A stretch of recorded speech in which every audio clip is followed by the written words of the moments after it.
Muy buenas tardes a todos. Bienvenidos a la conferencia Vivir en Armonía. Pues muchas gracias por su presencia, pero antes, como hago en cada intervención que tengo aquí en el corporativo, siempre deseo expresar pues mi gratitud a los contadores José Antonio Pérez Ramos, a la contadora Cecilia Pérez Cano, al contador Marcos Campos Ambrosio, al ingeniero Carreño, a la Verónica Silva, que aquí nos está acompañando. La verdad, muchas gracias por permitirme hacer esas reflexiones que están pensadas en el bien de ustedes, en el bien de la humanidad. Suena un poquito presuntuoso, pero hablar de ética y de valores, estamos hablando y estamos pensando en el bien de cada uno de ustedes y de los integrantes de este mundo y de este planeta maravilloso. Fíjense que es muy atrevido de mi parte el incursionar en el tema de los valores, porque pues muchísimos grandes autores ya han escrito y reflexionado sobre el tema, grandes pensadores, desde Confucio hace 2500 años. Bueno, Confucio ya hacía reflexiones de ética y de valores, más adelante Aristóteles, Platón, bueno, tantos pensadores, Emmanuel Kant, Juan Jacobo Rousseau, Stephen Covey, Miguel Ángel Cornejo, Villapalos, muchos autores. Por eso es muy atrevido por mi parte incursionar en el tema.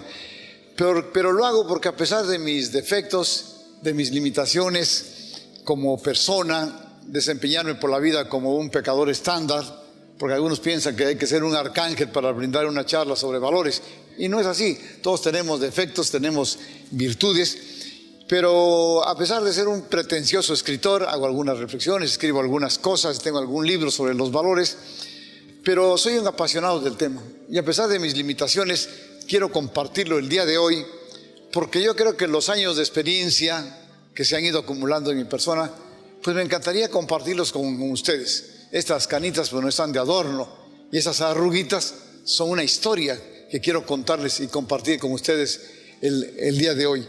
Así que además de lo que les estoy comentando, la inquietud y preocupación por el porvenir de mis hijos, de mis nietos, pues me obliga a hacer estas consideraciones en un mundo verdaderamente caótico. Ahorita que estamos apenas intentando salir de la pandemia de COVID-19, del coronavirus, y que esta pandemia nos puso en alerta tres cosas muy importantes. En primer lugar, nos puso en alerta de algo que a veces no pensamos: nuestra finitud, que vamos a morirnos. Ahora que estuvo la pandemia, todo el mundo andamos preocupadísimos, estresados, me voy a enfermar, me voy a morir. Bueno, ya ha ido disminuyendo este riesgo, pero sigue latente. Nos puso otra vez en perspectiva la pandemia, otro tema muy importante: la salud, la maravilla de estar sanos. Por eso yo comparto con ustedes frecuentemente el tema de bienestar integral, van a su examen médico periódico, porque es una verdadera maravilla estar sanos. Cuando la perdemos, ahora que estuvimos de cerca con familiares que fallecieron, que estuvieron hospitalizados, que se intubaron, valoramos qué maravilla es estar sano. Y el tercer aspecto que la pandemia me puso en perspectiva: qué delicia vivir con calidad de vida, que tengamos calidad de vida, que estemos rodeados de un entorno tranquilo, pacífico, pleno de bienestar, de bienes, de satisfacciones. Y la pandemia vino a oscurecer todo esto. Pero la pandemia, fíjense bien, es una expresión, curiosamente, y más adelante lo voy a ir a ampliar el concepto, pero la pandemia del coronavirus es una expresión de la conducta de los seres humanos, donde hemos violentado el mundo de los valores, el mundo de la ética. ¿Por qué? Porque le hemos faltado el respeto profundamente a la naturaleza. Y eso ha propiciado grandes cambios, el cambio climático que tiene que ver con los cambios de temperatura, y esto ha propiciado también grandes cambios en la fauna, en la flora, en los hábitos de los seres biológicos que nos rodean, y esto de alguna manera pues propició la presencia de la pandemia. Cuando hablamos de ética y de valores, estamos hablando de moralidad, e inmediatamente pensamos que este cuate me los mandó el Papa o algún arzobispo, están pensando, y no es así. Cuando hablamos de moralidad, hablamos de uno de los dones divinos de los seres humanos. Dice Stephen Covey que los humanos tenemos 4 dones divinos: imaginación, conciencia, voluntad y moralidad. ¿Y qué es la moralidad? Es la capacidad que tenemos los seres humanos de discriminar, de discernir, de identificar, sin duda alguna, qué es el bien y qué es el mal. Es prácticamente intuitivo. Por eso cuando hablamos de ética estamos incursionando en aspectos de moralidad, en aspectos en donde vamos a discriminar, a calificar qué es bueno y qué es malo. Y el concepto es verdaderamente complejo. Así que cuando hablamos del día de hoy de moralidad y de valores, no es que venga yo a proponer aquí una nueva moralidad o nuevas reglas, simplemente vengo a recordar lo que tantas gentes, tantos autores y el devenir de la humanidad nos ha enseñado, la importancia de la ética. Y cuando hablamos de ética y de valores, estamos hablando de un cambio hacia el interior de nosotros. Porque el primero que debe cambiar es el que emite esto. Todo el mundo está pensando seguramente, ¿no? Dios mío, haz que cambie esta persona, decimos, ¿no? Pero empieza conmigo. Ese es el asunto. Porque cuando yo vivo una vida sin valores, voy a afectar no solo a mi persona y sus capacidades, voy a afectar a todo lo que me está rodeando. Miren, para que les quede clarito de qué vamos a platicar el día de hoy, espero que el tema sea de interés para ustedes. Cuando vamos a platicar de valores, quiero hacerles voy a formular algunas preguntas para que sepan de qué estamos hablando. Y no hablamos de una filosofía profunda y compleja, y no estoy hablando de una ética comodina, de grandes autores, de los grandes másteres, de grandes universidades, que solo los maestros de filosofías hablan de ética. No, hablemos de una ética pragmática, de una ética sencilla y coloquial, de la vida cotidiana. Fíjense qué preguntas, voy a leer un poquito rápidamente algunas preguntas para que pongan ahí un contexto de qué estamos hablando el día de hoy cuando hablamos de ética. Pregúntense cómo sería nuestro país, México, si no hubiera corrupción, si no hubiera secuestros, si no hubiera violencia desatada como estábamos el día de hoy, donde en 30 meses han matado a balazos en este país a 85,000 personas. En 30 meses. Hoy una clasificadora a nivel mundial hizo el ranking de las ciudades más violentas del mundo, las 50 ciudades más violentas del mundo, donde más matan a la gente, pues. Y México tiene el honroso lugar del primer lugar, porque tenemos 18 ciudades en las 50 a nivel mundial. Vivimos un país de horror. Hablamos de valores. ¿Cómo sería la organización si solamente hubiera colaboradores puntuales y asiduos? Son preguntas que formulo al aire, una tras otra. Estamos hablando de ética y de valores, ¿eh? No estoy hablando de Manuel Kant ni de grandes conceptos profundos. No. Le tememos a la drogadicción. ¿Nuestro hijo no estará en ese mundo de las drogas? Todos soñamos con tener hijos sensacionales y obedientes. ¿Pero qué hacemos para lograrlo? Estamos hablando de valores. ¿Cómo deseamos que nuestro jefe sea humilde y comprensivo? Que no sea soberbio. Yo tuve muchos jefes durante mi vida institucional y muchos eventos laborales. Tuve jefes soberbios. Y es horrible tener un jefe soberbio, ¿eh? Son espantosos, son intolerantes, vamos. No quisiéramos que hubiera guerras o hambre en el mundo. ¿Qué hacemos para evitarlo? Todos queremos tener un empleo seguro, digno y bien pagado. ¿Lo merecemos? ¿Realmente merezco lo que estoy ganando por lo que hago? Mi mayor deseo es estar sano, tener bienestar. ¿Qué tanto hago para lograrlo? ¿Realmente desarrollo hábitos saludables? Que mucho hemos compartido aquí en el corporativo, los 20 hábitos saludables. ¿Qué hago yo de manera personal para darle viabilidad a mi empresa? ¿Yo qué hago? No el jefe, no el gerente, no. ¿Yo qué estoy haciendo? Es una pregunta maravillosa. Hablamos de valores, porque hablamos de responsabilidad, de disciplina, de perseverancia, de entrega, de dedicación, de pasión. Hablamos de valores. ¿Sabían ustedes que en el 60% de las familias en México hay violencia intrafamiliar? Golpes, maltrato, violencia física, emocional, sexual, económica. En el 60% de los casos. Ahorita es una charla muy breve, ¿eh? Tengo una hora, creo, más o menos, para compartir esos conceptos. Me voy a apurar, si no, no voy a acabar. Pero el taller de Vivir en Armonía, cuando lo comparto con ustedes aquí en el corporativo y con otras muchas organizaciones, son 8 horas de taller y no nos alcanza el tiempo para poder reflexionar profundamente sobre este tema.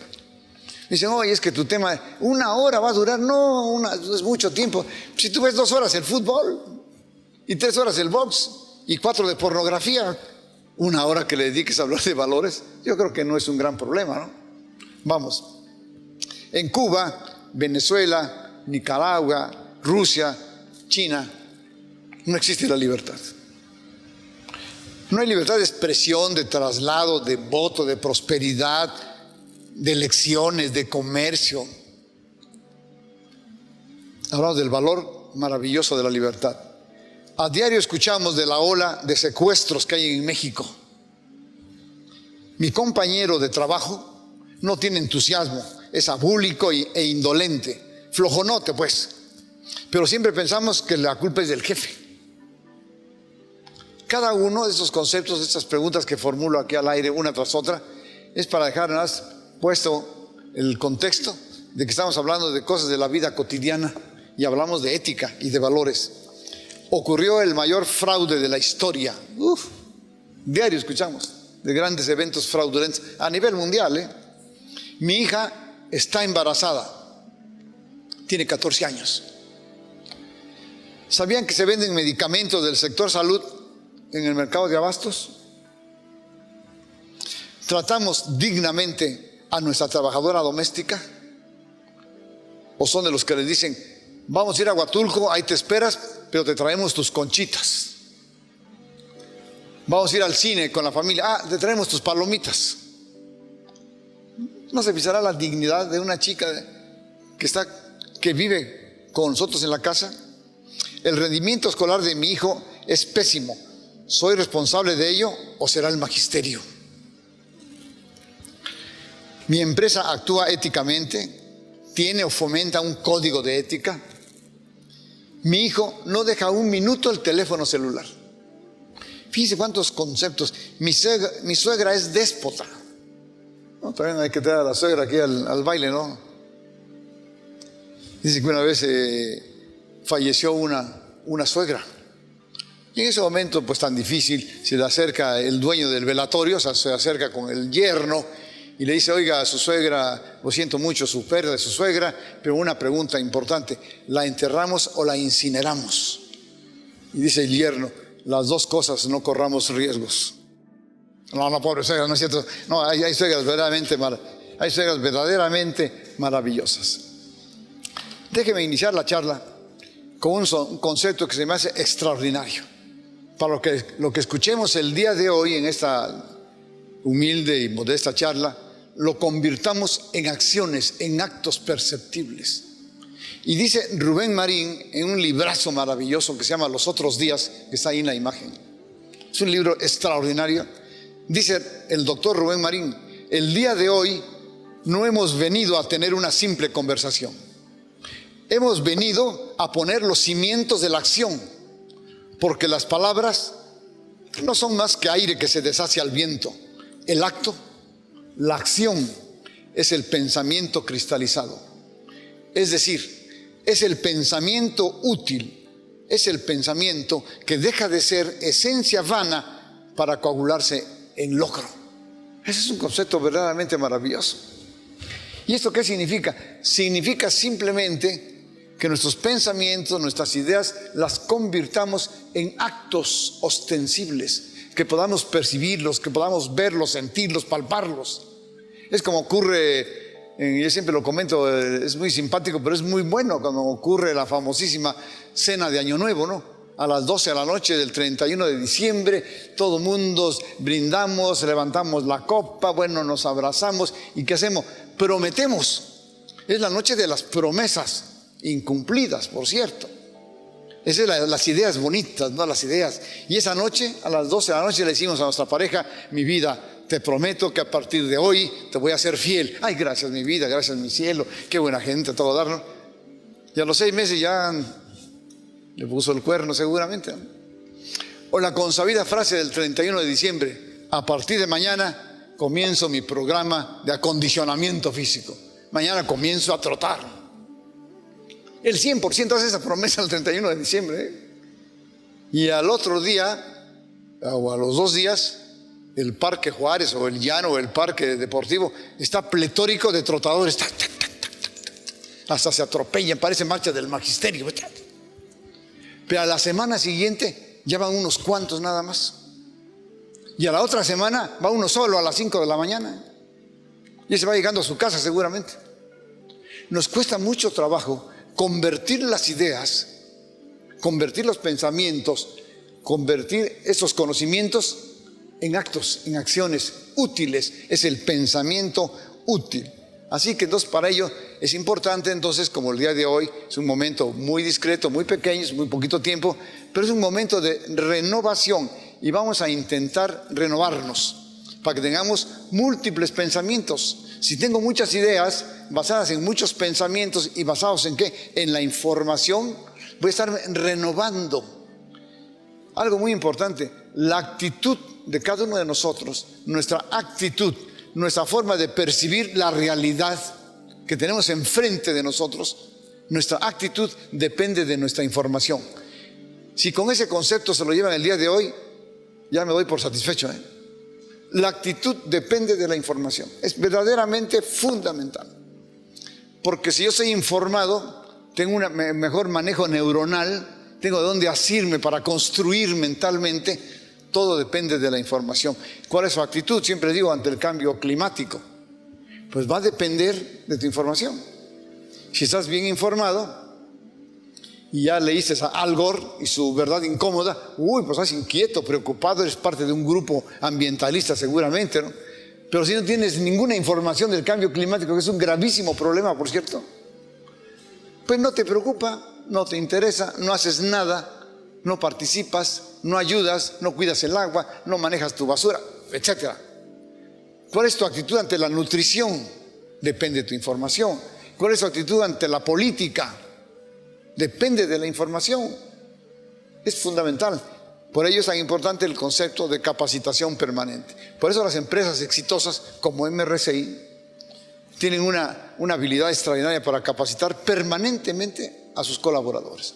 Y es un mecanismo de renovación permanente, capacitación permanente. El concepto me encanta de mejora continua, mejorar todos los días, continuamente, a través de hacernos de información. Y una estrategia fundamental para renovarnos, sin duda alguna, una estrategia fundamental, apúntenlo por favor, es la lectura, es leer. Pero cuando en nuestro país en promedio leemos 1.5 libros promedio al año, contra un país europeo que lee 30 libros promedio al año, la diferencia entre ellos y nosotros se llama información, se llama actitud. Eso es verdaderamente importante. Así que hoy yo pienso aportarles algunas ideas en el mundo de los valores para efectos de tener una mejor actitud ante la ética y no sea un concepto por ahí raro, extraño, poco conocido y comprendido. No, es algo verdaderamente sencillo hablar de ética y de valores. Para continuar con el tema, déjenme hacer esta breve reflexión. Fíjense que debemos de pagar una factura existencial por haber disfrutado de la maravilla de existir. Y esto significa sencillamente dejar un legado. Dejar un legado es dejar un regalo como un acto de gratitud por haber existido. Y hay muchas maneras de dejar un legado, de muchas formas, pero un legado extraordinario que debemos de dejar a las siguientes generaciones, el mayor de los legados, el mayor de los regalos que le puedo ofrecer a la siguiente generación, ¿saben qué es? Nuestros hijos. Qué maravilla heredarle al mundo hijos sensacionales. Decía Miguel Ángel Cornejo, decía mucho, me acuerdo su frase preciosa aquella de: no te preguntes qué mundo le dejaremos a nuestros hijos. Pregúntate qué hijos le vamos a dejar al mundo, porque ellos son el cambio, los hijos. Así que estamos obligados entonces a dejar un legado. Y si dejamos un buen legado, un maravilloso legado, un regalo a la siguiente generación, vamos a ¿qué? A trascender. Es el otro concepto fundamental, trascendencia. Trascender significa ir más allá de lo coloquial, de lo ordinario, dar un paso siguiente para prevalecer. y todos queremos seguramente prevalecer. Para ello tenemos que esforzarnos, que trabajar, tenemos que hacernos de información, de renovarnos para tener un legado maravilloso. Y nuestra mayor obligación, tomen nota por favor, es trascender. Trascender. Dice algún autor por ahí, no recuerdo el nombre de un autor, hace no mucho estaba yo revisando el tema, y este autor comenta que solamente, fíjense bien qué dato, apúntenlo por favor, solamente el 2% de los seres humanos trascienden. 2% de los seres humanos trascienden, dejan un legado para ser recordados de manera eterna quizás. Y el 98% se van a la tumba sin haber dejado más que problemas seguramente, ¿no? Vamos, decía el gran autor Viktor Frankl en su hermoso libro El hombre en busca de sentido. Decía Viktor Frankl, un hombre polaco que vivió en un campo de concentración y salió vivo del campo de concentración. Y en su libro maravilloso El hombre en busca de sentido, él dice, este hombre, que los seres humanos debemos de tener una misión, un propósito para existir, darle sentido a nuestra existencia, para no tener vacía el alma, decía él. Y él escribe lo que llama el síndrome de la vacuidad, el síndrome del vacío en el alma. Y quien tiene vacía el alma, dice él, no trasciende y se enferma. Por lo tanto, es importante que vayamos tomando nota y nos alejemos de otro concepto. ¿A dónde va a dar toda esa gente que no trasciende? Al otro gran grupo que se llama mediocres, a la mediocridad. En medio es, ni arriba ni abajo, ahí la vamos pasando. Y los mediocres, decía por ahí alguien, los mediocres son aquellos que ven sentados el desfile de los exitosos. Esos son los mediocres, ¿no? ¿Y por qué son mediocres este grupo de personas? Por su información, tienen una información mediocre. Bueno, hemos hecho mediocre todo en este mundo moderno. Hemos hecho mediocre la lectura, el cine, aunque hay cine maravilloso, hay un gran cine muy mediocre, ¿no? De balazos y de superhéroes y de mucho sexo y sigue bastante, aunque hay cine espléndido, eso no se discute, hay cine maravilloso. Hemos hecho mediocre el lenguaje, la escritura. El lenguaje se me viene a la mente algo que les he comentado algunas veces, pero que es muy ilustrativo de lo que quiero platicar, es acerca de la mediocridad en nuestro lenguaje, ¿sí? Por ejemplo, cuando platicamos, o escuchamos platicar a un grupo de personas, la palabra que prevalece, ¿saben cuál es? Buey. Todo el mundo dice buey. Oh, ¿qué hago, güey? Hola, güey, ¿qué tal, güey? No manches, güey. Y no manches es la otra, el no manches es la otra. Y la gente tiene tan poca capacidad de expresión que todos lo dicen a güey. Hablan por teléfono. ¿Qué pasó, güey? No manches, güey. Vamos, yo creo que si tuviéramos un poquito de más información, que nos alimentáramos permanentemente con información, vamos sustituyendo progresivamente esos vacíos neuronales para irlos cubriendo de palabras maravillosas. Yo recuerdo un ejercicio de algún maestro que nos dejaba como tarea, fíjense qué interesante, como tarea, aprender todos los días una palabra nueva. Y diario repasábamos la misma palabra, todo el día con nuestra palabra, ¿no? Cada quien escogía su palabra, y otro día una nueva palabra, y se nos van quedando esos conceptos. Y a pesar de ello no tenemos una gran capacidad de expresividad. Pues la gente que no tienen inquietud por esto seguramente que tienen más dificultad para comunicarse. Por ejemplo, yo he percibido en nuestro país de un defecto en manejo de la oratoria, en manejo de la comunicación, que se llama coprolalia.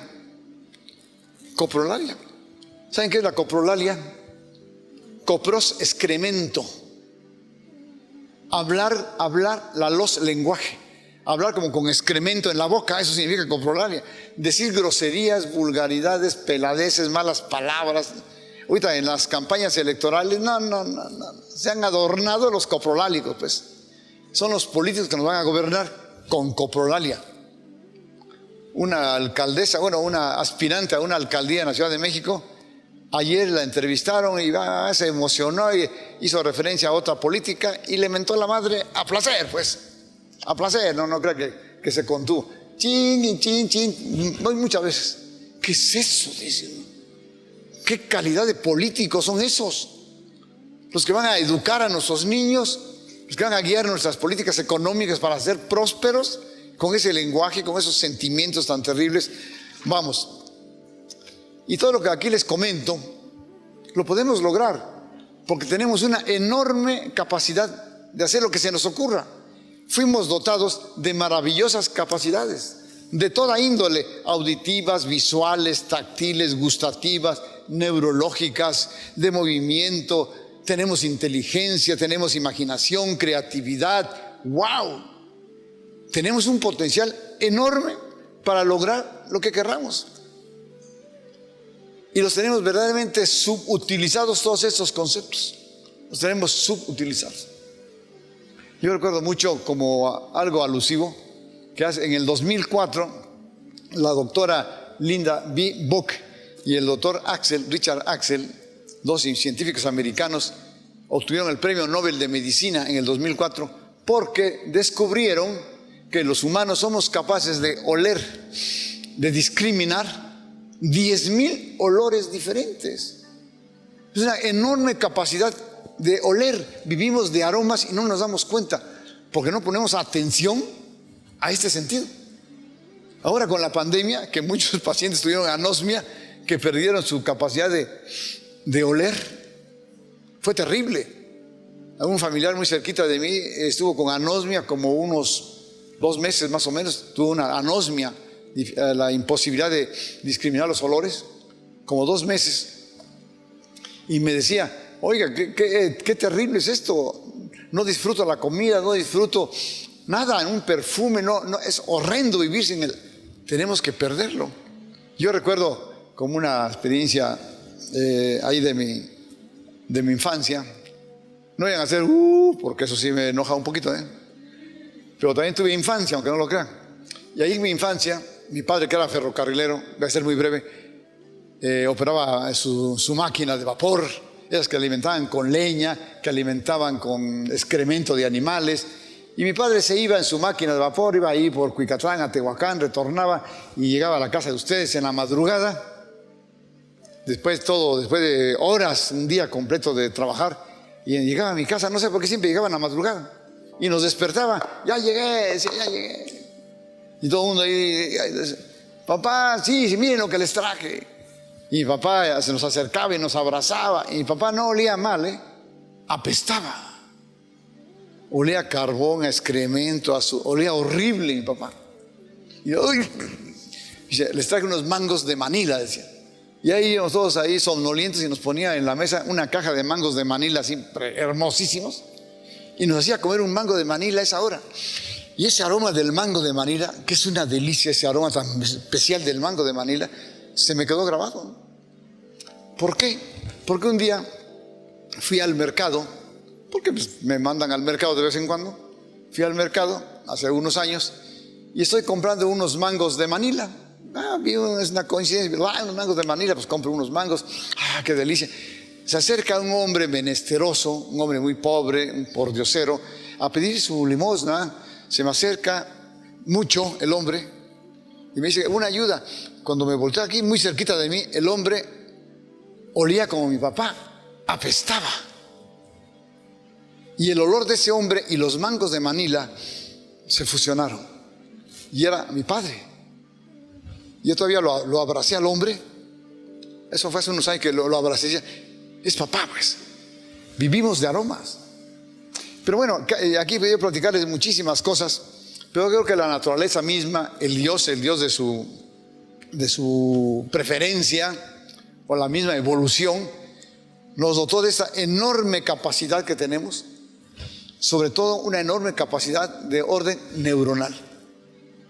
Y los seres humanos somos los únicos seres biológicos que tenemos neuronas.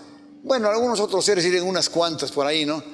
Algunos chimpancés tienen algunas neuronas, pero hay otros animalitos, algunos políticos tienen pocas neuronas, pero Pero el hecho es que en promedio los humanos tenemos más o menos 100,000 millones de neuronas. En promedio. Hay estudios muy serios donde más o menos por ahí anda la cifra y podemos casi contar las neuronas que tenemos, pero sobre todo las que hemos utilizado. Y eso se llama facilitación neuronal. que las hemos utilizado. Y el hombre promedio se ha observado que utiliza más o menos entre el 10 y el 12% de nuestra capacidad neuronal. Estamos verdaderamente subutilizados. Imagínense el potencial que tenemos. Albert Einstein, el gran genio judío alemán, nacido en Ulm, Alemania, en 1879, el hombre que creó la ley de la relatividad y otras muchas cosas muy complejas e interesantes.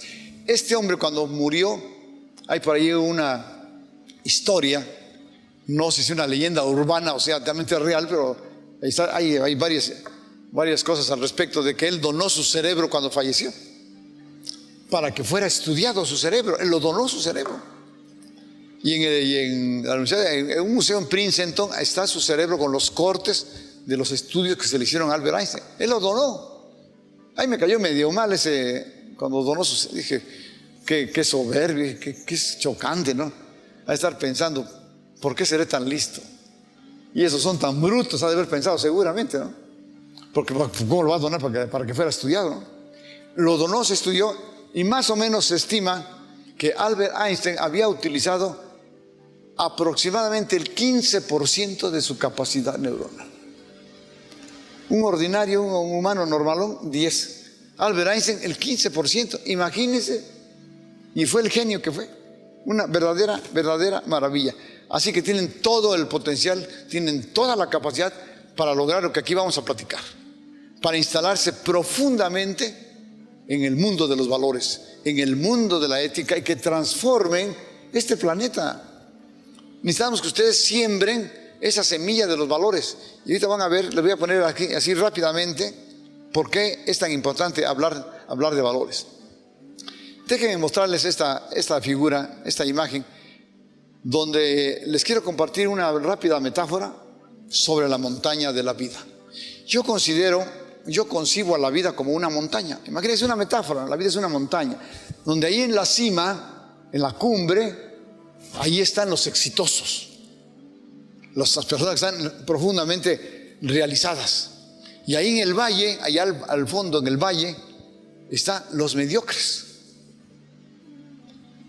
Y solamente unos cuantos valientes, con iniciativa, con proactividad, aspiran a ir a la cumbre.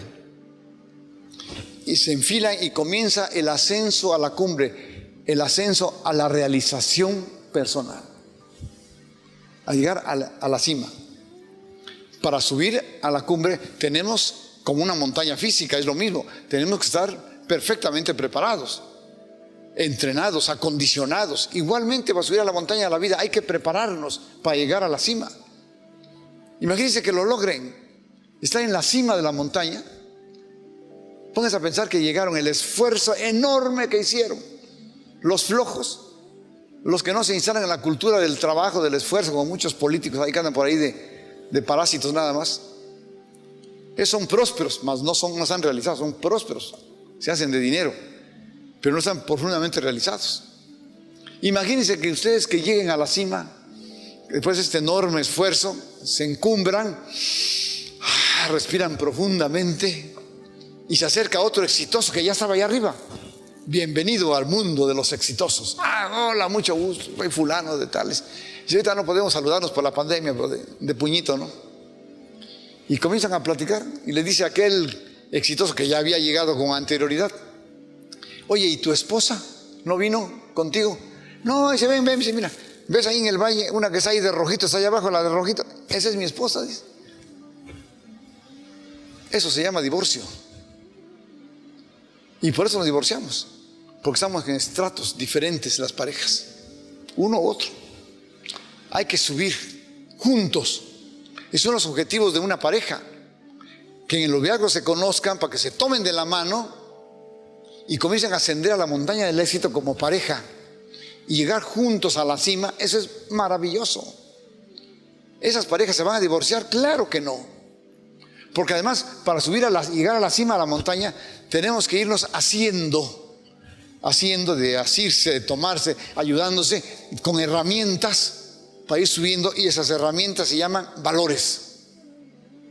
Para llegar a ser exitosos, tenemos que hacernos de valores, instalarnos en el valor de la perseverancia, de la responsabilidad, del compromiso, de la dignidad, de la honestidad, de la generosidad, etcétera, para poder llegar a la cima de la montaña.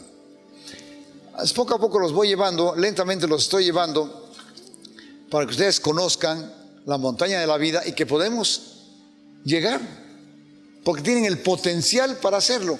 Y déjenme mencionarles brevemente, porque el tiempo no me va a dar, que para subir a la montaña y llegar a la cumbre, tenemos que vencer retos enormes que van ustedes a ir encontrando progresivamente en el ascenso. Es como subir aquí a la Peña de San Felipe del Agua, ¿no? Para llegar se requieren 5, 6, 7 horas de ascenso para estar en la Peña de San Felipe, que es una experiencia maravillosa. Pero para subir hay riesgos. Podemos caernos, podemos fracturarnos, que nos agarre una tormenta por ahí, que nos caiga un rayo, que nos salga un animal ponzoñoso, un violador. Todo puede pasar, ¿no? Tenemos que enfrentar riesgos. Igualito es en la vida. Para subir a la montaña del éxito tenemos que enfrentar riesgos. Y déjenme comentarles muy brevemente nada más los riesgos que tenemos que asumir, que enfrentar, que sortear, que evadir, que destruir, que resolver para llegar a ser exitosos. Y fíjense qué lista, estos que yo llamo los retos de la humanidad, que son muchos, como 30 retos, tenemos que conocerlos para poderlos enfrentar. Porque si no vamos a ciegas a subir a la montaña del éxito, y qué mejor que los conozcamos. Se los voy a mencionar porque nada más esto es motivo de una conferencia, de un taller. Hemos impartido un taller que se llama Los Retos de la Humanidad, un taller de 8 horas para conocer los retos. Que me dicen, oye, es que tu taller es muy pesimista. No, lo que pasa es que tú eres muy optimista, que es diferente. ¿Saben qué es un optimista? Es un pesimista desinformado. Nada más, ¿no?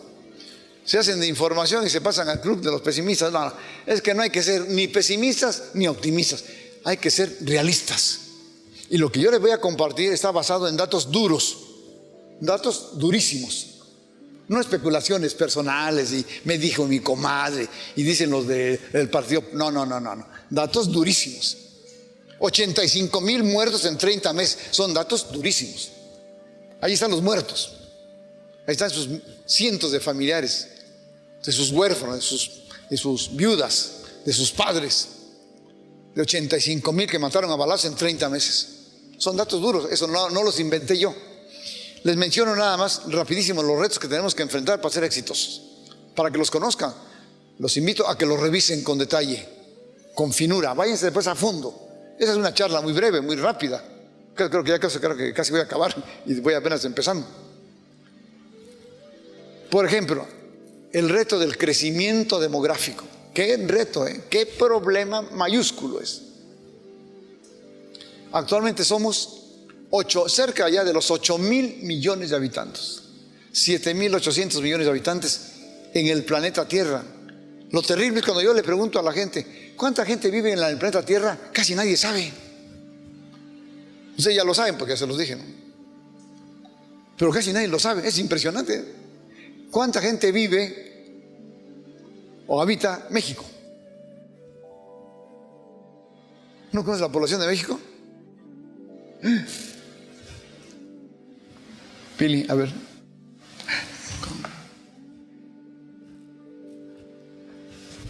Imagínense, y estoy con profesionistas.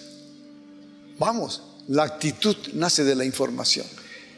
México hay 127 millones de habitantes. 127 millones.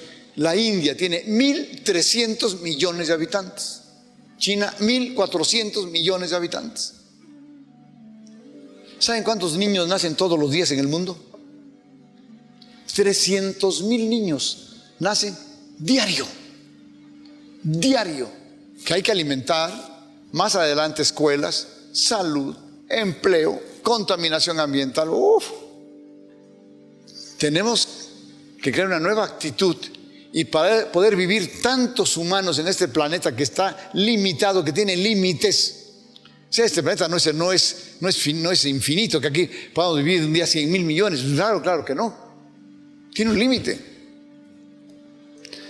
Tenemos que vivir los 7.800 millones de habitantes con normas, con reglas, para vivir en armonía. ¿Están de acuerdo conmigo con eso o estoy hablando ya cosas medio raras ya? Suena como lógico, ¿no? Es cuando en la casa viven, en mi casa viven 15 gentes. Pues pongo reglas, man. Mira, el baño es esta hora, la comida se prepara de esta manera, se come a esta hora y las porciones son pequeñitas y tú duermes. Y ya ponemos reglas para vivir en armonía, 15 gentes en una casa. Como un vecino que tenía yo ahí, así vivían. Y como vive mucha gente en México, ¿no? Igualmente tenemos que vivir 8.000 o 7.800 millones de habitantes. Les menciono los retos para no agobiarlos porque el tiempo me va a ganar. Aquí además quise expandir un poquito el comentario sobre este único reto. Pero fíjense qué retos tenemos, ojalá que los conozcan con detalle. Desintegración familiar. 60% de las familias en México se desintegran en 6 años, en 5 años. 60% se separan. Pobreza en el mundo. En el mundo se calcula que hay más o menos 2.000 millones de gentes en la pobreza extrema, en la miseria. 2.000 millones de gentes. Vamos. El reto de la competitividad. Este mundo es un gran reto.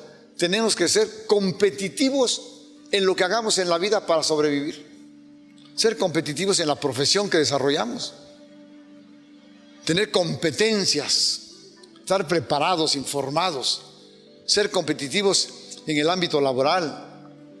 Ser una pareja competitiva. ¿Saben quién es muy competitivo? Sancho. Ese loco, Canícalo, es que es muy competitivo, o sea, tiene muchas competencias, ¿ves? Sí. Vamos. El reto de la educación, qué problema. Vean más a nuestro país, cómo está la educación. Es que ya no quiero hacer ningún comentario sobre cada reto porque es muchísima información. El reto de la política. Veamos el país a unos días de las elecciones del 6 de junio. ¿Qué cosa hemos provocado? Odio. Nos odiamos todos ahora. Estamos profundamente polarizados. Malditos los de ese color, malditos los del otro color, nos odiamos. Ojalá te mueras y chingan. Han provocado este sistema político, propiciado por ciertas personas, un odio profundo entre nosotros. Y en eso ha convertido el reto enorme de la política. La perversión de la sexualidad, todo un tema enorme, gigantesco, hablar de sexualidad ética y saludable. Pues hay gente que le encanta la promiscuidad, la infidelidad, hay muchísimas cosas que platicar, pero se ha convertido en un verdadero y tremendo reto. Vamos, el tema de la drogadicción, el tsunami de las drogas en el mundo es algo verdaderamente espantoso. El cambio climático, el terrorismo, el desempleo. Ahorita con motivo de la pandemia, en que el mundo tuvo una reducción económica extraordinaria, ¿qué fue lo que más propició? Un enorme desempleo. Se perdieron millones y millones de empleos en todo el mundo, en algunos países más que en otros, etcétera, pero se convirtió en un verdadero problema el desempleo. Es otro reto, y este reto no es por la pandemia, es porque el mundo está superpoblado y no logramos generar los empleos necesarios para darle pues la satisfacción a todo el mundo que quiere un empleo. Es un enorme reto el reto de la delincuencia. Hablo de retos a nivel mundial, Si vamos al país nuestro, es muy parecido. El tremendo problema de la delincuencia. La crisis hídrica. Hace poco leí un artículo que me dejó con los pelos de punta. El gran problema que va a ser el agua en pocos años. Se supone, fíjense que un personaje por ahí hizo una reflexión y él considera y lo sustenta de manera muy fuerte que es para dar terror. En 20 años o 25 años la Ciudad de México no va a tener agua. Suena como muy lejos. Yo ya no voy a estar, menos voy a estar. Pero ustedes les va a tocar la oleada, la migración. No sé qué va a pasar, ¿no? Hace poco hubo una crisis importante del agua, hace un mes por ahí nada más, que fue motivo de estudios a nivel mundial y hubo muchas investigaciones al respecto, donde hubo un descenso del todo el sistema Cutzamala, llegó a niveles críticos. El sistema Cutzamala es quien surte de agua a la Ciudad de México y a otras partes del Valle de México. Y un momento de crisis que ayudó una lluvia por ahí, que llegaron unas lluviecitas y ¡wow! Volvimos a jalar ahí. Bueno, el tema de la desobediencia civil. El ser humano moderno, no sé por qué nos encanta no tener reglas, no tener límites, no tener normas. Somos desobedientes civiles. Un día hace años le preguntaron al presidente ex presidente de España, Felipe González, qué pasaba con México, cuál era su opinión de México. Dijo, México es un país con un potencial para ser extraordinario, para ser exitoso y próspero, pero tiene un defecto: son muy desobedientes civiles. Se me quedó muy grabado eso, ¿eh? Somos desobedientes. Si la norma es traer el cubrebocas, pues me pongo el cubrebocas, porque es una norma sanitaria mundial instituida por la OMS, por todo el mundo, menos los presidentes populistas. Eso no se ponen el cubrebocas. Bolsonaro, Trump, López Obrador, no se lo ponen, que estarán estériles o no sé qué. Vamos, desobediencia civil, y tenemos que pregonar con el ejemplo. Es como si el ingeniero Carreño nos dijera, ¿no? Aquí entran todos con cubrebocas, y llegara Carreño sin cubrebocas. ¿Sabes cómo la verían? Llévenlo eso a altos niveles, vean eso. Y la gran estrategia, curiosamente, ha sido el cubrebocas. Y claro, y luego la salida con la vacuna, que todo el mundo queremos la vacuna, ¿no? Vamos. Ahorita no tengo cubrebocas, pero ya soy vacunado. Ustedes ya no me infectan, pero ya ustedes sí, a lo mejor, no lo sé, pero vienen bien protegidas, todos con sus cubrebocas, guardando su distancia. Es un auditorio muy pequeño. Muchas gracias por el valor de acompañarme, de estar aquí. Bien, otro reto muy, muy importante es el consumismo. Los menciono nada más: la globalización, el tema de las nuevas enfermedades. Es un gran tema hablar de las nuevas enfermedades del mundo moderno, ¿no? Y ahorita este boom, este crecimiento de las nuevas enfermedades, la obesidad y sus consecuencias, la hipertensión arterial, la diabetes mellitus, la cardiopatía isquémica, un evento hemorrágico cerebral o un evento vascular cerebral, 1000 formas de cáncer ahora, el SIDA, bla, bla, bla, bla. Y ahora se inserta la pandemia, mano, ante esa vorágine de enfermedades, todas de un altísimo costo económico. Además, como regalito, además, de un altísimo costo económico. Tener un infarto al miocardio es carísimo. Es que voy al Seguro Social, ahí también cuesta, No me cuesta a mi bolsillo directo, porque le cuesta al Seguro Social tratar a un paciente que tiene un infarto al miocardio. Ahora quiere revascularizar el corazón y llevarlo a cirugía de corazón abierto a un tercer nivel. Es enormemente caro. Así que fíjense qué retos tenemos que estar enfrentando los humanos para darle viabilidad al mundo del futuro. Y para darle viabilidad al porvenir de ustedes, jóvenes, tienen que conocerlos. La tercera edad, perdón, como su servidor, que somos de la tercera edad, somos un tremendo problema para la humanidad.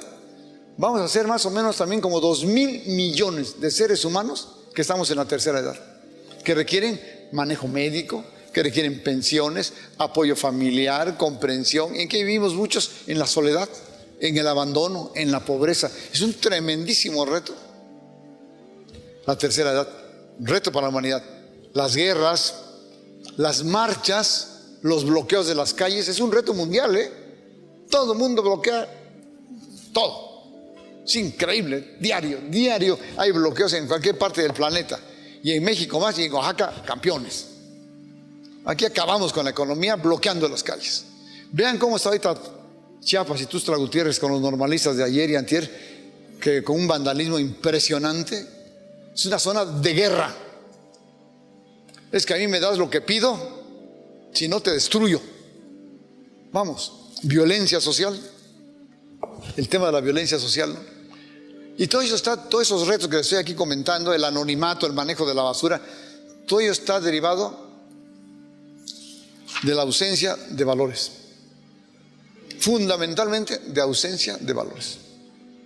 Otros retos importantes: las tecnologías de la modernidad. Esta maravilla, ¿no?, de las tecnologías se ha convertido en un reto impresionante.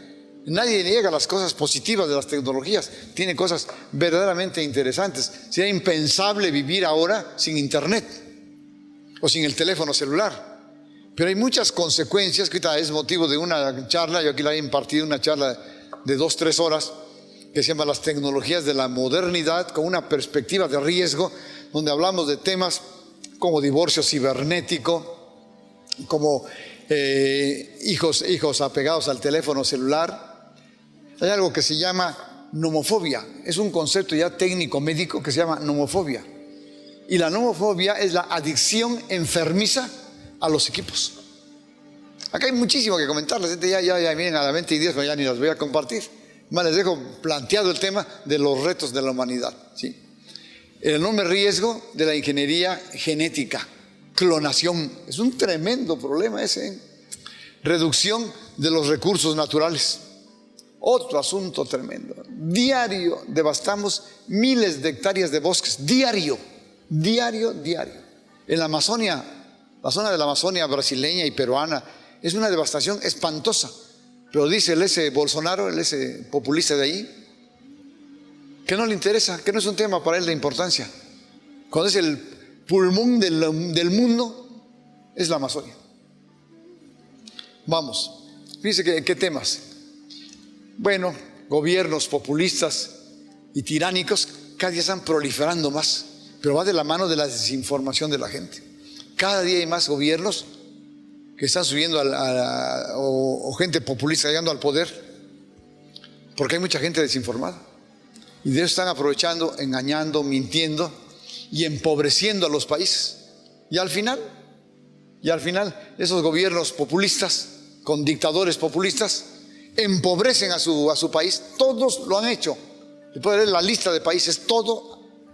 Los únicos que son prósperos y ricos, pues son ellos, los dirigentes. Son millonarios. Todos son millonarios. Todos. Vamos. Pero yo creo que el mayor de los retos de todos los que les he mencionado es la pérdida de los grandes valores universales. Tengo la impresión de que hemos dejado tirados en el camino, en el devenir de la humanidad, estas reglas sensacionales que se llaman valores, que vamos a tratar de definir un poquito qué son los valores, como que se han ido quedando tirados en el camino y hemos llegado a un estado casi de analfabetismo ético. Simplemente hemos omitido educar en valores en nuestras escuelas.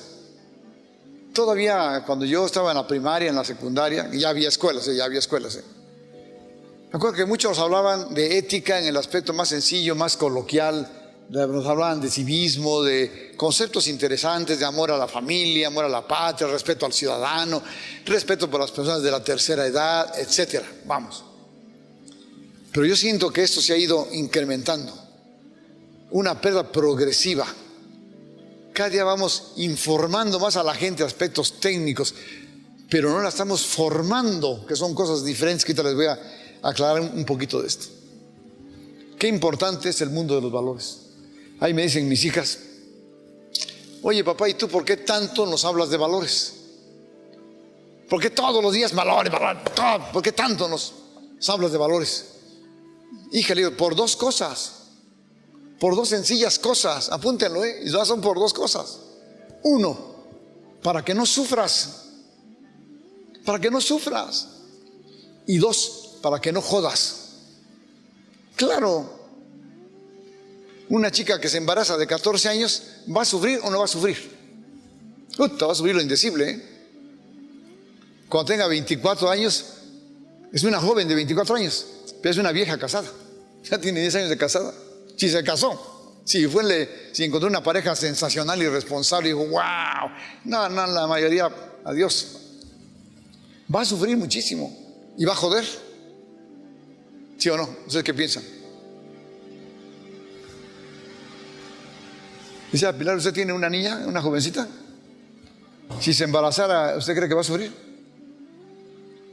Si se embarazara su hija, ¿sufriría o no sufriría? Mucho, ¿verdad? ¿Y jodería o no jodería? Y mucho también, ¿verdad? Hijo, qué problema, andar cuidando al bebé todo el tiempo, ya se enfermó, ir al hospital y los gastos y el nietecito, cambia la vida.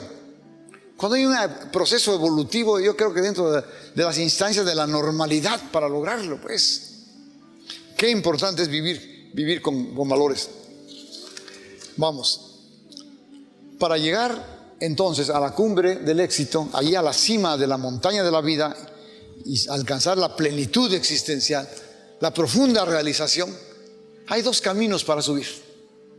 Un camino, yo le he llamado la ruta pragmática, y mucho me he basado en los conceptos de Stephen Covey, de sus 7 hábitos de la gente altamente efectiva, que es un libro extraordinario, maravilloso.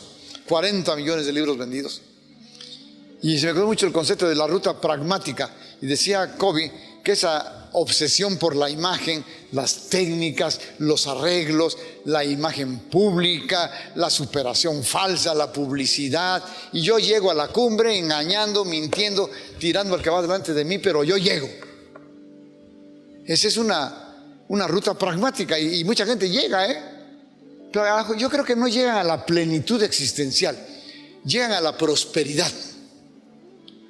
El Chapo Guzmán yo creo que era un delincuente que no logró la realización personal, pero sí era muy próspero, Estaba realizado, pues no lo sé, pues está en la cárcel ahí en Nueva York, no sé que esté ahí, está muy realizado, no creo. Pero así muchos delincuentes y muchos políticos rateros en este país, ¿sí? Son prósperos, tienen mucho dinero, millones. ¿Estarán realizados profundamente? Yo lo dudo mucho, Vamos, entonces esa es una ruta de lograrlo a como dé lugar, pues, pisando, denostando, sobornando, mintiendo, engañando, extorsionando, chantajeando, etcétera. Y llega la gente. Pero cuando subimos por esa ruta pragmática sin valores o con escasos valores, tendremos que pagar las consecuencias. Todo aquel que pisa un valor, que denigra un valor, que denosta un valor, que infringe un valor, tarde o temprano, les guste o no les guste, me crean o no me crean, hayan leído o no mi libro de Vivir en Armonía, tendrán que pagar las facturas, tarde o temprano. Y si no ustedes, sus hijos. Es una norma de la ética. Todo en la vida tiene consecuencias. Si actúo con valores, tiene consecuencias. ¡Wow! Pero qué consecuencias tan positivas. Y si denosto los valores, también tendrá consecuencias. Por eso yo los invito a subir a una ruta que la hemos llamado una ruta ética, la ruta de los valores para llegar a la cima. Y esta ruta está adornada en su camino, en el devenir, en la ruta, en el trazo. Va adornada, yo imagino así como con flores, que son los valores. Y nos vamos haciendo de cada uno de ellos, los vamos instalando en nuestra personalidad, en nuestra alma, en nuestro corazón. Y si vamos subiendo, si yo me instalo en el valor de la responsabilidad, es una herramienta extraordinaria, porque genero confianza. Síguele un paso más, yo te ayudo, vamos subiendo. Si voy adoptando el valor del compromiso o el valor de la dignidad, vamos, son herramientas que nos van a ayudar a subir por esta ruta. Porque podemos engañar. Mucha gente trabaja, vive, se comunica con una máscara, que yo le llamo la máscara de la racionalidad.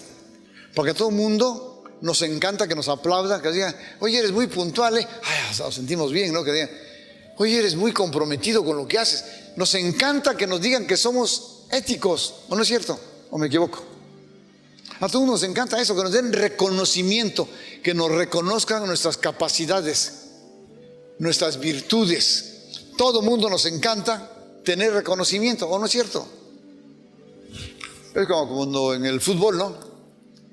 Si alguien mete un golazo, corren tras de él y lo levantan y lo cargan para que lo reconozcan, lo conozcan 2 veces. Vean lo que hizo. Todos en la vida nos encanta tener reconocimientos, que nos carguen en hombros, que salgamos en el periódico. Y muchos humanos, la única vez que los cargan en hombros es cuando se mueren, man. En la caja, ahí va.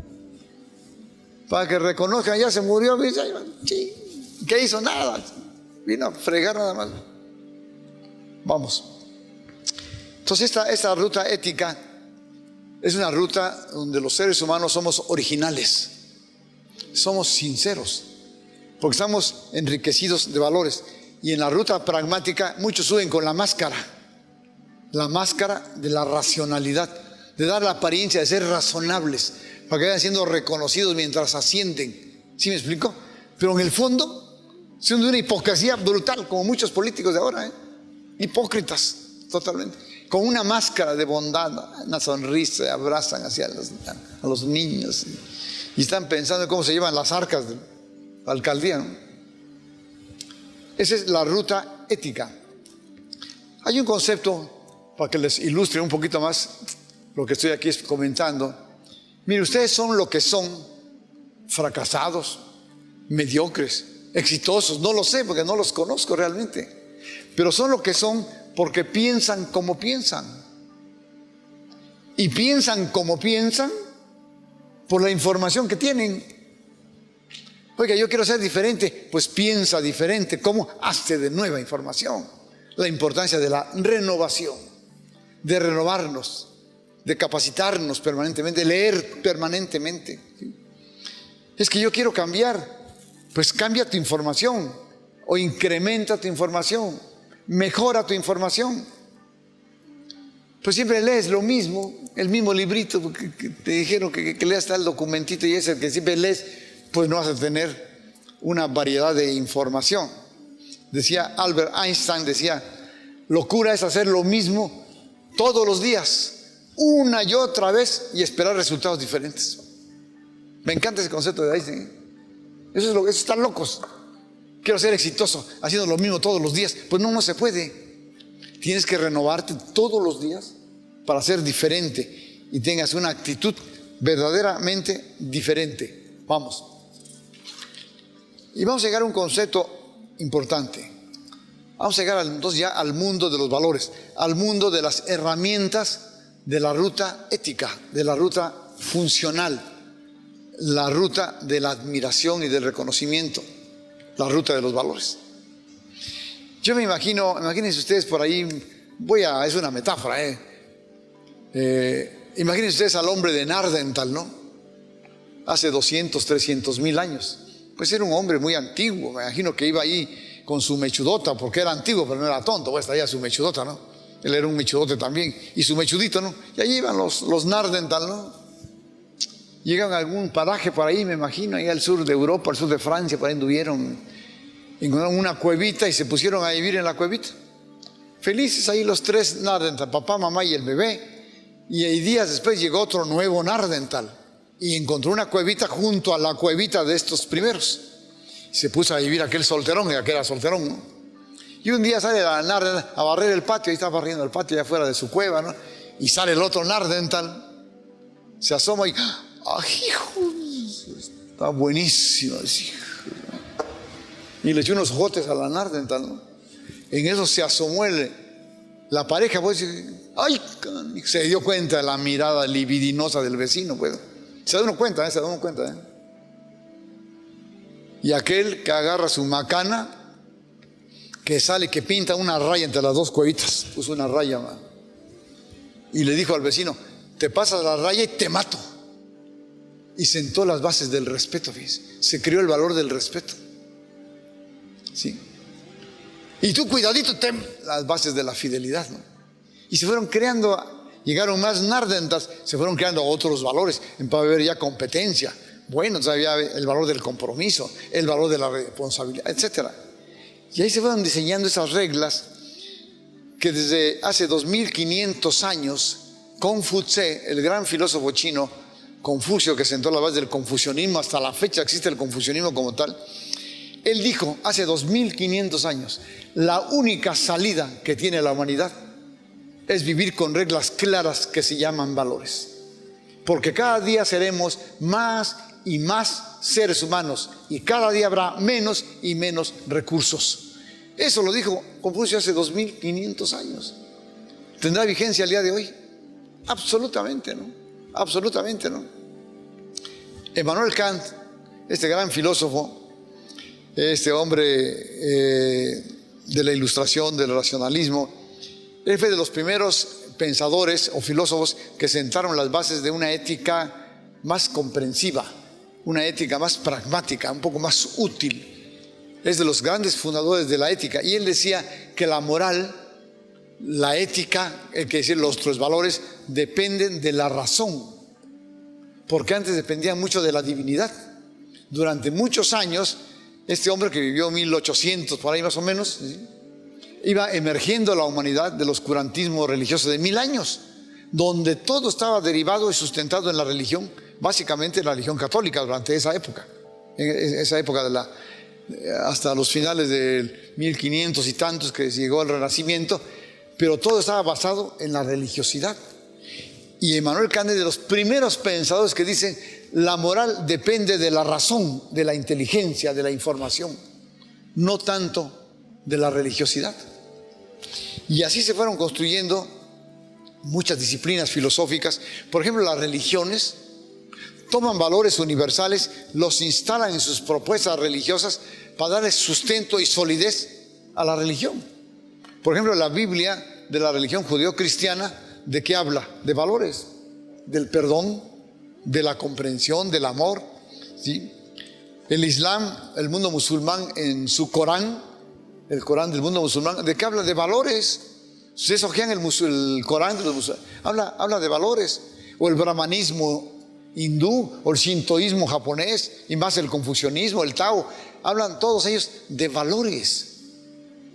Porque le dieron tal fuerza a las religiones que ahí se sustenta la expansión de estas religiones. Y por ese motivo han podido prolongarse durante tantos años. Qué importantes son los valores. Creo que alguna vez ya les he compartido una metáfora muy sencilla de los huevos con jamón. Ya la conocen, ¿verdad? ¿Sí la han escuchado? ¿No conocen esa metáfora? Los huevos con jamón. ¿Qué es estar comprometido? Un valor universal. ¿Y qué es estar involucrado? Cuando ustedes preparan huevitos con jamón, ¿sí? Pues van por la gallinita, ponen su huevito, ya tienen los huevitos, el jamón, matan al cerdo para preparar los huevos con jamón. La gallina se involucró, el cerdo se comprometió porque entregó hasta la vida. Esa es la diferencia entre valores universales y otros valores que pudiéramos tener en la vida y que algunos son positivos, no quiere decir que no sean útiles, claro que lo son. Vamos. Les decía yo hace un momento que este concepto de analfabetismo ético es muy relevante. Yo que ya tengo algún tiempo dedicado a impulsar esa cultura de valores, pues me gusta preguntarle a la gente, a mis amigos, compañeros, a la gente que va a mi consultorio, etcétera. Pregunto: oye, ¿tú conoces cuáles son tus valores? ¿Qué valores te caracterizan? ¿O qué valores caracterizan tu personalidad? ¿Le han hecho esa pregunta a alguno de ustedes alguna vez? ¿Qué valores guían tu conducta? Y la mayoría me dice: a ver, doctor, valores, déjeme ver. El respeto. Muy bien, vamos bien. ¿Cuál otro? El respeto. Ay, doctor, espere. Y en el ay, doctor se quedaron. Si mucho me dicen honestidad. Ya uno, ya muy avanzado, me dice responsabilidad. Y yo hago alusión, menciono, estoy en el tema, pues deberíamos de conocerlos. 20 valores universales y otros muchos valores esenciales que están enriquecidos de valores universales. Vamos. Y a nuestros hijos tenemos que educarlos con estos valores para formarlos como seres maravillosos. Pero hay que formarlos y hay que educarlos con el ejemplo. Eso es fundamental. Hay que pregonar con el ejemplo. Los valores se pregonan con lo que hacemos todos los días. Y papá y mamá son la primera escuela de valores. El hogar, la casa, es la primera institución ética. Es nuestra casa.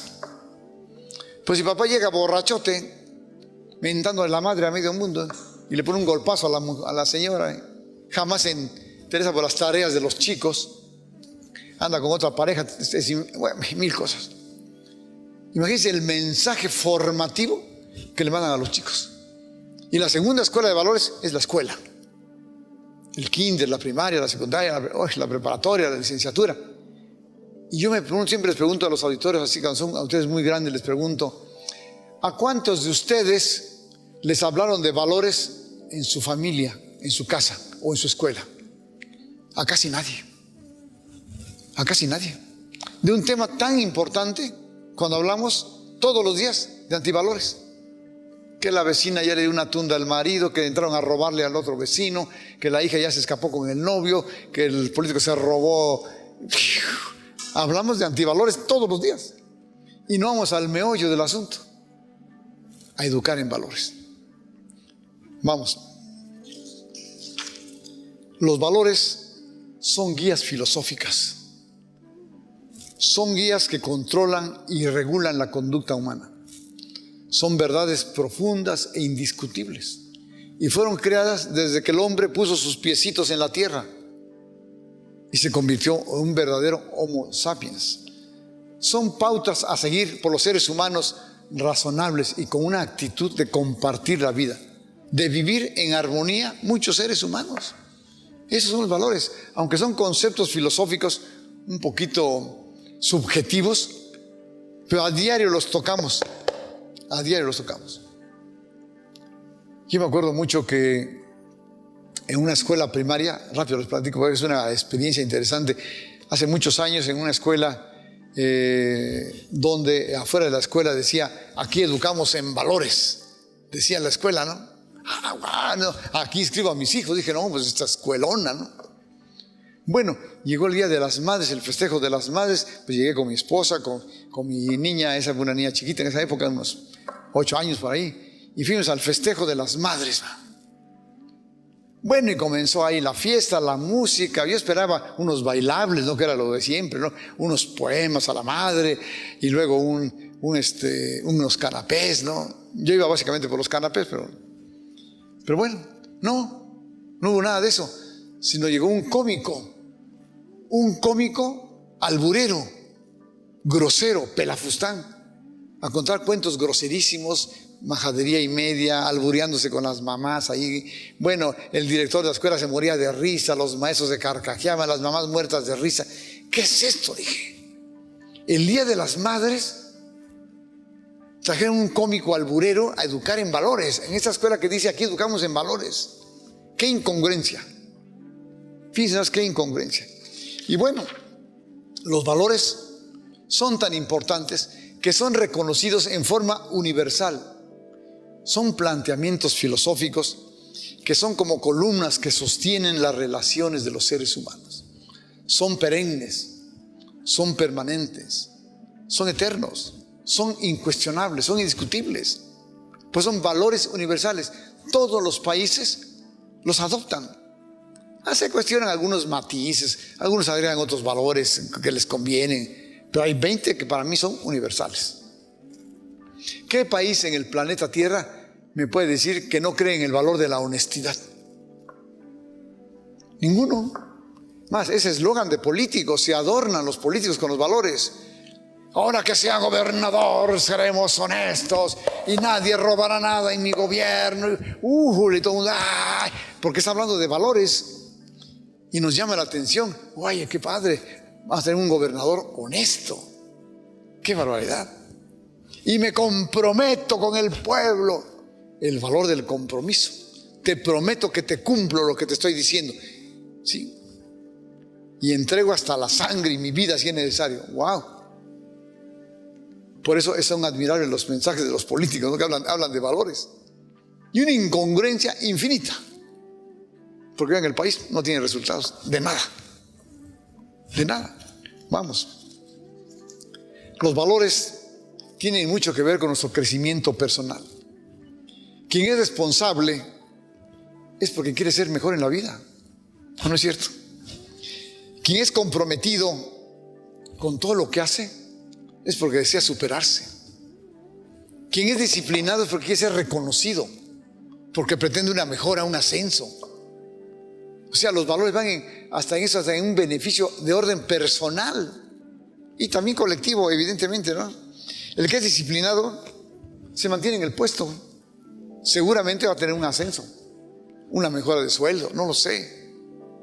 Pero el indolente, el indisciplinado, el flojonote, el tramposo, que llega tarde, que se roba las cosas. No, acá hay 1000 ejemplos de la falta de ética laboral. ¿Tendrán un reconocimiento? No, los van a sancionar o los van a despedir. Todo tiene consecuencias en esta vida. Vamos. Fíjense que los valores universales generan nuestra actitud y la educación técnica genera nuestra aptitud. Son dos cosas interesantes, ¿eh? La actitud tiene que ver con la educación formativa, con la esencia espiritual de la vida, con los valores universales. La aptitud tiene que ver con la educación técnica, Ustedes se informan para ser excelentes contadores, abogados o ingenieros. Se informan, pero se forman para ser ingenieros, ¿sí?, honestos y comprometidos y responsables. Matizan su vida de valores. Ese es el aspecto formativo. Se crea en la actitud una conciencia moral profunda de saber con mayor finura qué es el bien y qué es el mal. Y en la aptitud estamos formando seres humanos técnicamente bien preparados para que sean excelentes abogados. Les pongo el ejemplo rapidísimo del cirujanazo, que siempre lo pongo, porque una experiencia que yo la viví. El cirujanazo. Cuando yo fui directivo del Seguro Social hace muchos años, había un cirujanazo. No, hombre, este cirujanazo tenía 2 especialidades quirúrgicas. Operaba con los ojos cerrados, era excelente operando el tipo, no se le veían las manos, habilidoso, buenos diagnósticos, buenos tratamientos, excelente. Tenía una magnífica aptitud como cirujano. Pero el tipo, el cirujanazo, ¿qué creen que hacía? Se robaba las charolas quirúrgicas, se robaba los medicamentos, se robaba el tiempo laboral, se salía a almorzar, salía a operar en la afuera. No, un desastre, ¿no? Se robó una doctora, que eso les digo todo. Así me enojó un poquito a mí eso de la doctora. Estaba bastante bien la doctora, ¿no? Pero el hecho es que este cirujanazo estaba técnicamente bien preparado, pero estaba reprobado éticamente. ¿Sí? ¿Este hombre generaba confianza? Obviamente que no. Yo le decía a mis autoridades en el instituto, a mí dame médicos mal preparados, pero bien formados éticamente, y hacemos un hospitalazo de esto. Pero no más, esos genios de la medicina sin valores no sirven de nada, man.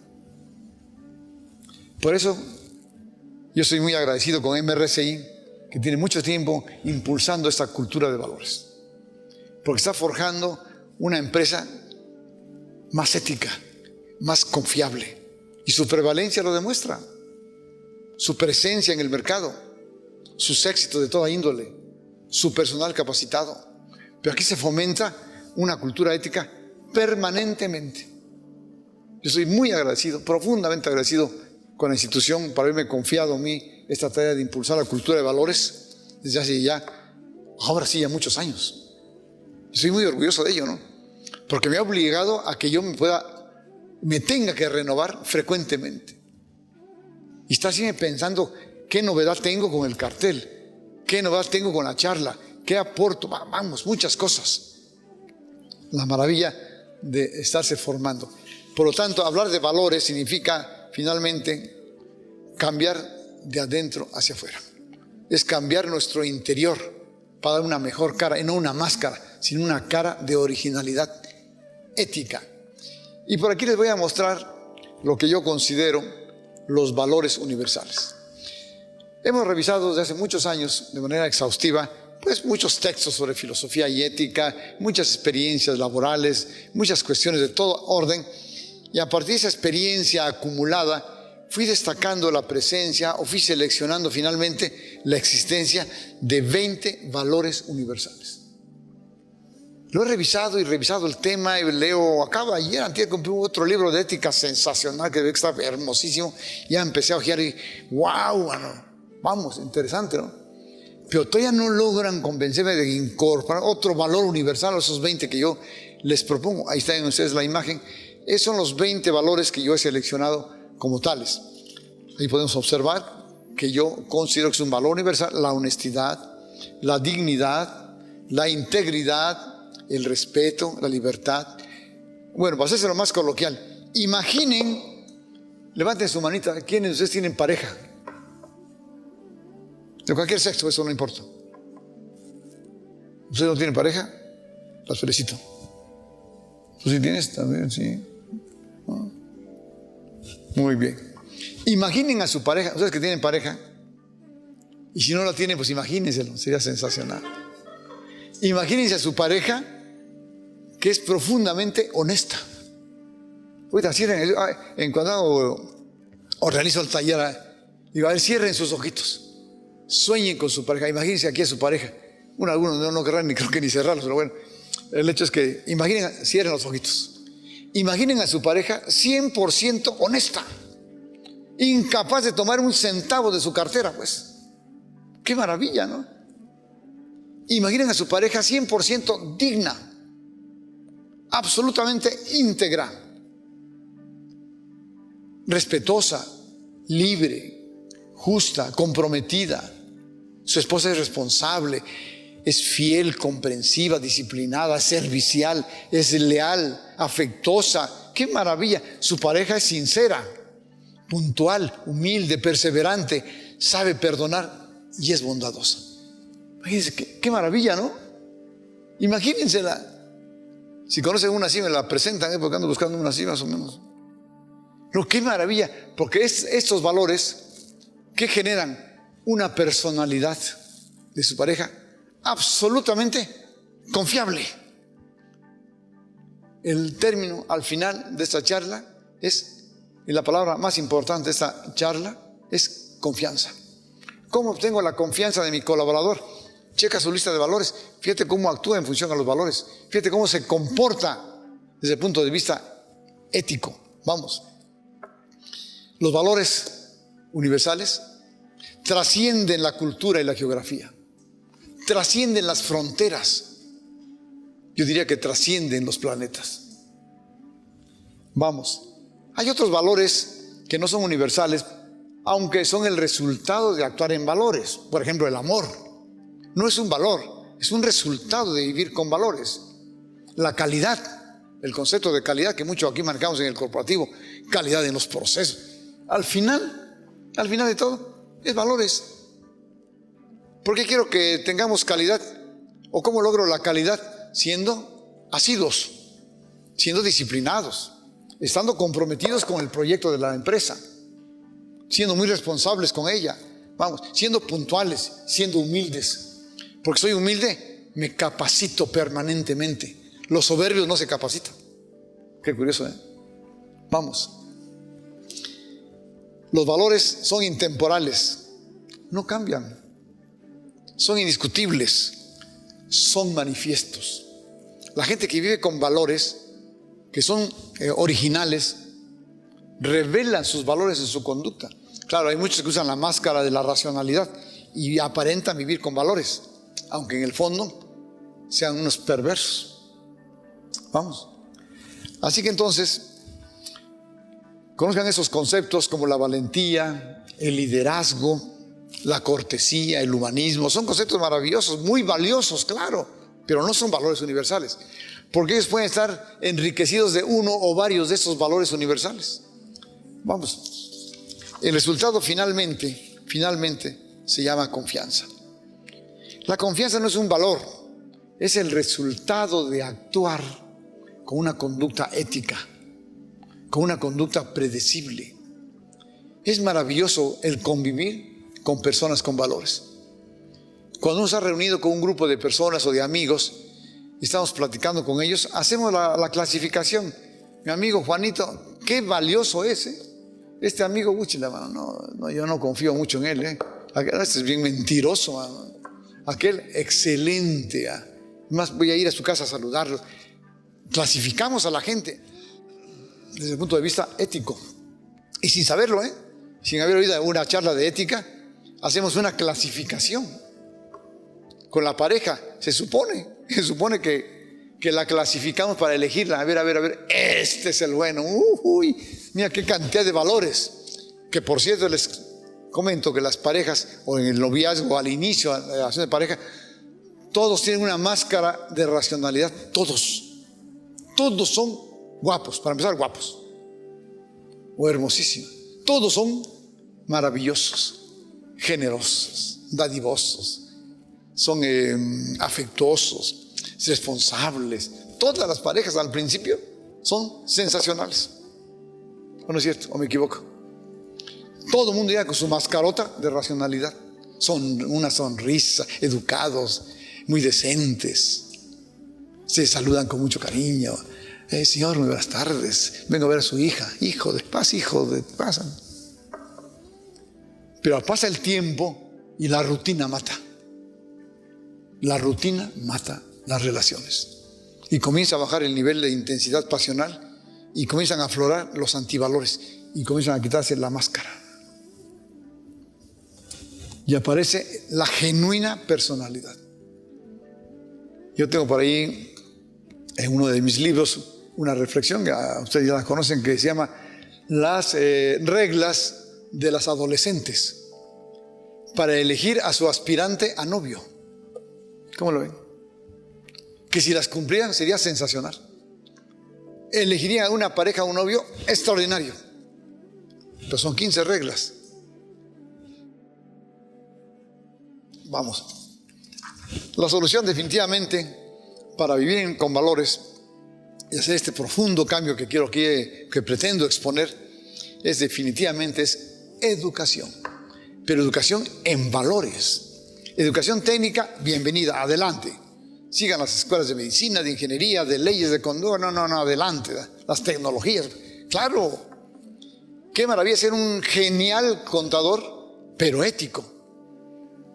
Porque el Chapo tenía unos contadores muy buenos, ¿eh? Sí, tenía contadores públicos, el Chapo tiene todavía buenísimos, ¿no? Pero eran nada éticos. Vivían de la sangre de otras personas. Vamos. Decía Ralph Waldo Emerson, decía, no me digas lo que eres, porque lo que eres suena tan fuerte que no me deja escuchar lo que alegas en tu defensa. Esa es la máscara. Y en un descuidito, el de la máscara, que tiene la máscara como de racionalidad, se descuida en un momentito y cuando uno es perspicaz dice, ay, ese movió la máscara, ya te descubrí, man. Ah, te descubrí en este punto vulnerable, en este antivalor te acabo de descubrir. Vamos.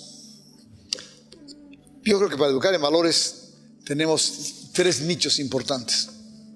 La escuela, como ya comenté hace un momento, educar en valores de manera sistemática, ordenada, progresiva durante la primaria, secundaria. Es un proceso complejo educar en valores. Es muy complejo. Vamos a cambiar nuestra personalidad, vamos a enriquecer nuestra personalidad, a transformar nuestra personalidad. Eso solamente se logra con perseverancia. Educar en la escuela, con maestros que sepan de valores y que pregonen con el ejemplo y que actúen con el ejemplo. Un maestro no puede educar en valores si está destruyendo las ciudades. ¿Cómo van a pregonar con el ejemplo? El segundo nicho muy importante para educar en valores, ya lo dije hace rato, el hogar. La casa, ahí papá y mamá deben pregonar con el ejemplo. Pero si a los hijos los educamos a gritos, a groserías, a golpes, con violencia, estamos creando un monstruo de antivalores. Y que allá en su juventud y su edad adulta va a aparecer el monstruo cuando golpee y destroce a la otra pareja. Lo que aquí estoy diciendo no tiene nada de que sea una broma o poco importante. Lo vivimos todos los días. Y el tercer nicho para educar en valores, muy importante, y es donde yo más he colaborado porque ha sido sensacional, es el trabajo. Las empresas, cuando los líderes de las empresas creen en la propuesta de valores y la logran descender, es una maravilla. Todas las empresas exitosas del mundo, los grandes corporativos mundiales, educan en valores. Todos los grandes corporativos. Y no es que logren la perfección. El mundo no es perfecto, pero es perfectible. Yo trabajé en una institución, en otras empresas, donde lo que prevalecía eran antivalores. Un desastre, ¿verdad? Todo era un desastre, ¿ves? Son los 3 nichos para educar en valores. Y quiero terminar el día de hoy, esta charla, con una metáfora. Porque yo creo que cuando uno promueve esta cultura de valores y soñamos y sueño con instalarles en ustedes valores universales, es con el objetivo de que brillen como seres humanos, de que brillen y salgan a iluminar su casa y su trabajo. El lago Titicaca es uno de los lagos más altos del mundo, está a 4.200 metros de altura, cerquita de La Paz, Bolivia, pertenece también a Perú. El lago Titicaca es un lago muy bello, muy peculiar porque está muy alto, muy frío, muy neblinoso. Hay una fauna, hay una flora, pues muy diferente por su altura. Y en ese lago Titicaca vive un sapo, el sapo del Titicaca. Es el sapo más grande del mundo, mide como 20 centímetros, así es un animalote así. por cierto, hace poquito estaba yo leyendo que investigué el sapo Titicaca. Es una especie en extinción, man. Qué pena, es un animal muy bonito, muy grande, ¿ves? Tiene un aspecto feito, pero es enorme, ¿no? Y todas las noches sale el sapo y se asoma ahí, está ahí en las orillas del lago viendo. Y el lago está iluminado de verde, de luciérnagas. Abundan las luciérnagas. Hay miles.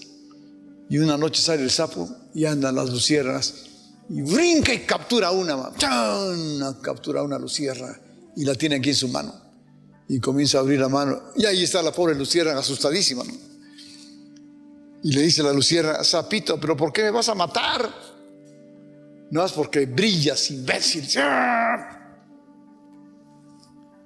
Así ustedes, quiero que sean unas luciérnagas que salgan a iluminar Oaxaca, a iluminar México, difundiendo sus valores, educando en valores. Ese es el mundo de los valores. Muchísimas gracias. Muchas gracias por acompañarme en este día tan especial. Gracias a nuestro auditorio que me permiten compartir esas reflexiones de valores que yo considero que son trascendentales. Muchísimas gracias. Buenas tardes a todos. Muchas gracias.